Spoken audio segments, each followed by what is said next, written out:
उधर खबर है कि चीन के कुछ प्रांतों में आर्थिक हालात इस कदर बिगड़ चुके हैं कि तरबूज के बदले लोगों को मकान दिए जा रहे हैं। चीनी अखबार द ग्लोबल टाइम्स का दावा है कि चीन के कई बिल्डरों ने कुछ ऐसी स्कीम शुरू की हैं जिनके तहत पैसे देने की बजाय लोग मकान खरीदते वक्त फलों और सब्जियों में डाउन पेमेंट कर सकते हैं।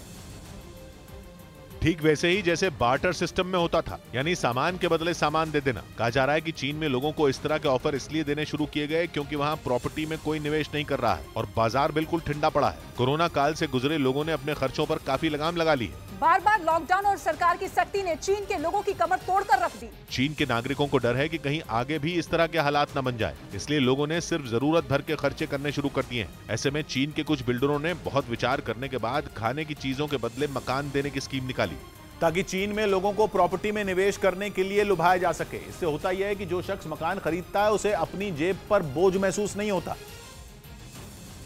और डाउन पेमेंट के तौर पर शख्स तरबूज और लहसुन जैसी चीजें देकर मकान को अपना बना सकता है। इसलिए इस स्कीम की तरफ किसानों को भी खींचने की कोशिश की गई। इस स्कीम से चीन के किसानों को फायदा यह है कि उन्हें मकान खरीदने के लिए डाउन पेमेंट के समय पैसे नहीं देने होंगे। उन्हें सिर्फ अपनी फसल का कुछ हिस्सा प्रॉपर्टी बिल्डर को देना होगा, जिससे किसान को मकान का डाउन पेमेंट करने में आसानी होगी। बताया जा रहा है कि ऐसा हुआ भी। चीन के एक इलाके में 15 दिन तक यह स्कीम चलाई गई, जिससे प्रभावित होकर वहां मई में 30 मकान बिक गए, जिनके बदले करीब 5 लाख किलो लहसुन प्रशासन को मिल गई। इसी तरह एक बिल्डर ने मकान के बदले खरीदार से 5000 किलो तरबूज लेने की खबर है, जिनकी कीमत 1 लाख युआन यानी भारतीय रुपयों में करीब 13 लाख बताई गई।